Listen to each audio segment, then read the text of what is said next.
Henry VIII, the King of England who forever changed the course of history.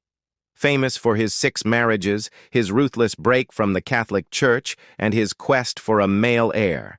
But behind the grandeur and the power was a man whose final years were filled with pain, paranoia, and dangerous secrets that many wish to forget.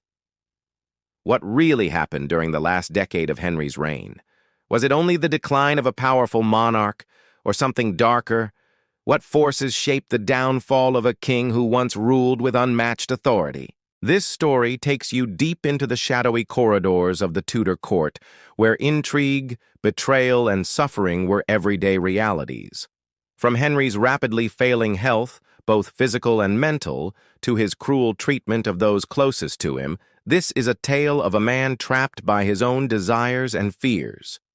It was a time when friends became enemies, allies turned traitors, and the throne itself seemed more fragile than ever. As we explore Henry's last years, you'll discover hidden secrets that altered England's destiny, shocking betrayals by trusted advisors, the fate of his desperate search for a son, and the dark consequences of his obsessive control over his kingdom.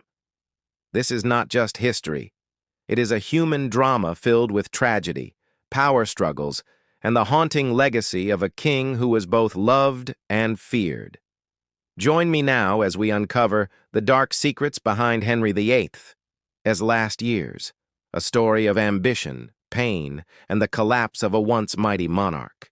Henry VIII entered the final decade of his reign in a state far removed from the vigorous young king who had ascended the throne in 1509.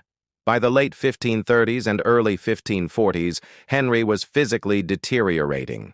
The once athletic and handsome monarch had grown obese, plagued by chronic illnesses.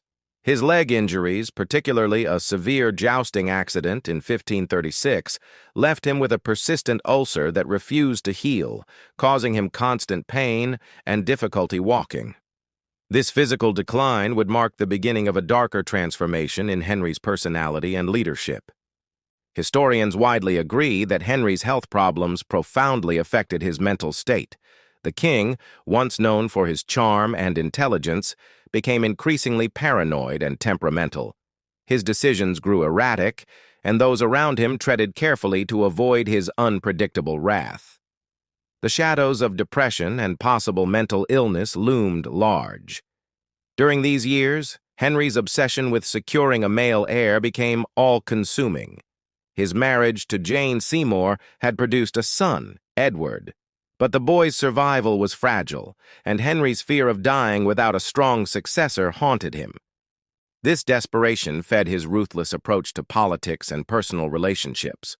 Moreover, Henry VIII's break from the Roman Catholic Church had destabilized not only England's religious foundation, but also the political order.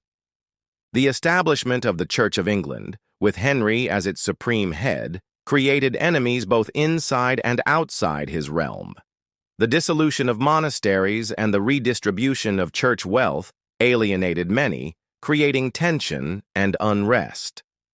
Henry's paranoia intensified as plots and conspiracies, some real and some imagined, began to circulate. Among the most tragic aspects of Henry's last years was his increasing isolation. Trusted friends and advisors either fell from favor or were executed. The king's marriage to Anne of Cleves ended in divorce after mere months, and his 5th wife, Catherine Howard, was executed for adultery. The brutal handling of these personal betrayals only deepened Henry's mistrust of those closest to him.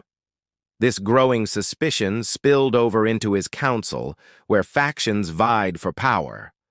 Men like Thomas Cromwell, who had been Henry's loyal chief minister and architect of the Reformation, met grim ends, showing that no one was safe from the king's fury.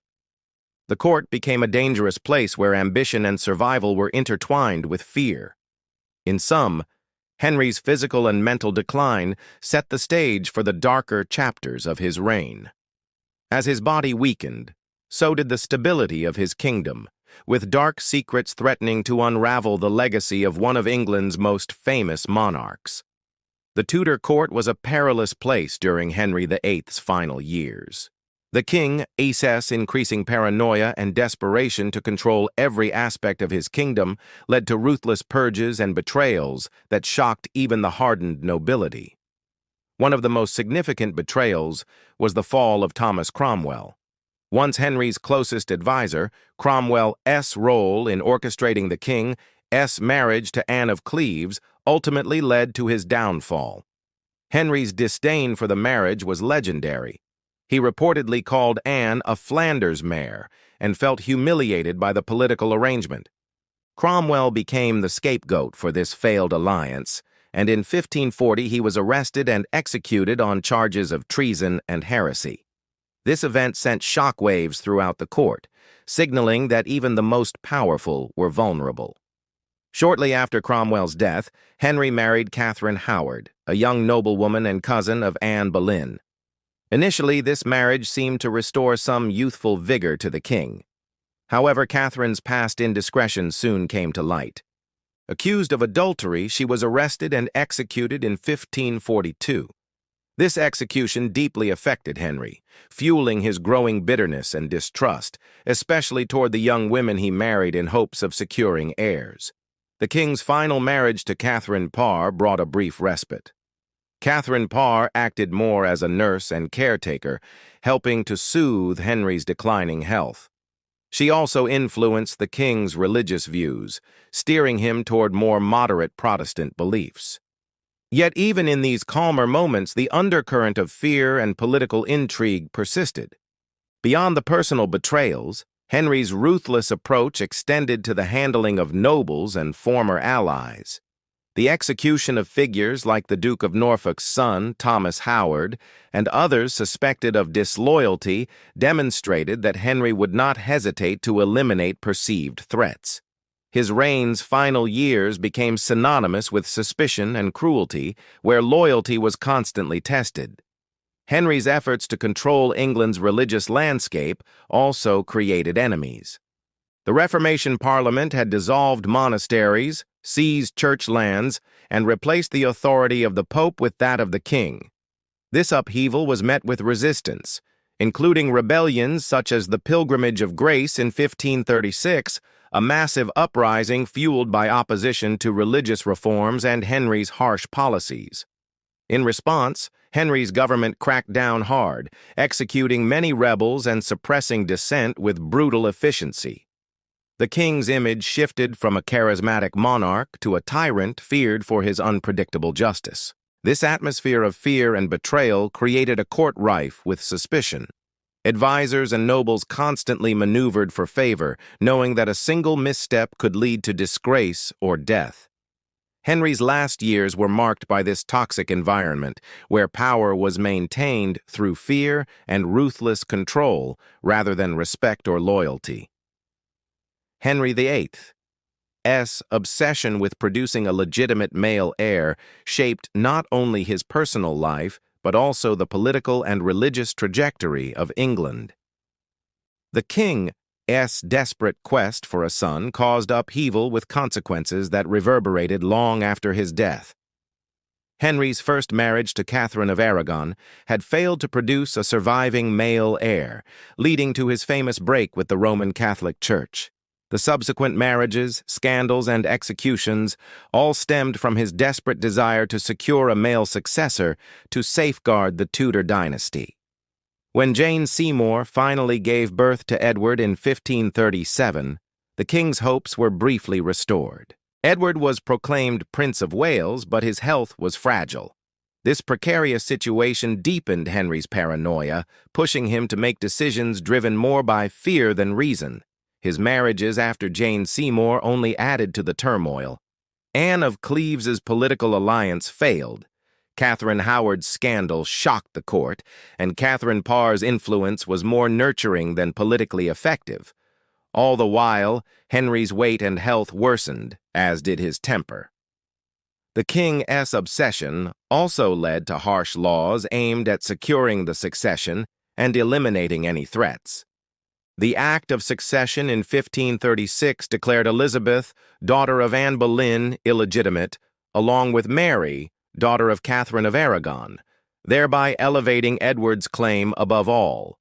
This legal manipulation bred resentment and uncertainty within the kingdom. Henry's fear of losing control extended to his own family. His daughters Mary and Elizabeth, despite later becoming queens, were treated with suspicion during his reign. The religious and political factions supporting them were often targeted and persecuted. The instability created by Henry's obsession with an heir also affected England's international relations. Marriages and alliances were tools for diplomacy, but also caused tension. The failed union with Anne of Cleves was intended to secure an alliance with German Protestant states, but it ended in embarrassment and political isolation. Moreover, Henry's health and preoccupation with succession distracted him from governing effectively. His ministers often had to manage affairs of state, while the king's focus was consumed by personal fears and grudges. The long-term consequences of Henry's last years are significant. His death in 1547 left a 9-year-old Edward VI on the throne, leading to regencies and political factionalism. The religious reforms initiated by Henry would be pushed further under Edward, but also face backlash under Mary I, who sought to restore Catholicism. Henry VIII's dark last years reveal how a monarch's personal obsessions can shape a nation's destiny, with ripples felt for decades. His ruthless pursuit of a male heir disrupted families, governments, and even the church, creating a legacy that was as turbulent as it was transformative. By the mid-1540s, Henry VIII was a shadow of the man he once was. His physical condition had severely deteriorated. Obese and in constant pain, the king was often bedridden and unable to attend to many official duties. His once sharp mind was clouded by illness and possibly dementia, according to some historians. Henry's final years were marked by a mix of fear, anger, and regret. He was haunted by the knowledge that his reign would end and that his carefully laid plans might unravel. The death of his trusted advisors and the constant threat of rebellion weighed heavily on him. Yet despite his failings and brutal rule, Henry's legacy is undeniable. He transformed England from a medieval Catholic kingdom into a powerful Protestant nation with a strong monarchy. His actions set the stage for the future reigns of Edward VI, Mary I, and Elizabeth I, each shaped by the religious and political foundations he established. In his last will and testament, Henry laid out strict instructions to protect the Tudor succession and the Church of England. He named his son Edward as his heir, with regents appointed to govern during Edward's minority. He also stipulated punishments for anyone attempting to interfere with the royal succession. Henry VIII died on January 28, 1547, at the age of 55. His death marked the end of an era defined by dramatic change, personal tragedy, and political upheaval. He was buried in St. George's Chapel at Windsor Castle, alongside Jane Seymour, the wife who had given him his only legitimate son. After his death, the kingdom entered a period of instability, but the imprint of Henry's reign remained. His ruthless determination to control religion and succession altered England's course forever. Historians continue to debate Henry VIII's motivations and legacy. Was he a visionary monarch who bravely reshaped his nation? Or was he a flawed man, consumed by ego and fear, whose dark secrets and ruthless actions cast a long shadow over English history? The truth is complex. Henry VIII's last years reveal a man struggling with his mortality and the consequences of his reign. His story serves as a powerful reminder of how power and ambition can both build and destroy, leaving behind a legacy that continues to fascinate the world centuries later.